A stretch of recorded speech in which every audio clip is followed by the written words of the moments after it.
Sitten seuraa päivän kysymys. Mitä eroa on amatöörillä, ammattilaisella ja Herra Koskisella? Antakaa mä näytän. Amatööri jonglöörää 3 keilaa, 2 volttia. Kattokaa, wow, wuhuu! Se on niin kovin ihmeellistä.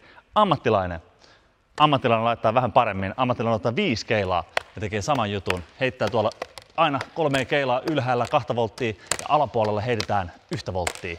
Yhteensä 5 keilan temppu. Näin. Mutta mitä tekee Herra Koskinen? Herra Koskinen laittaa vielä enemmän haastetta peliin, koska miksei.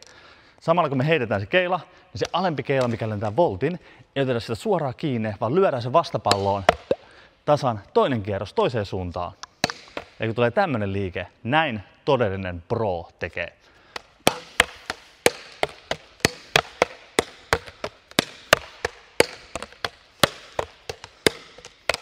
Yeah.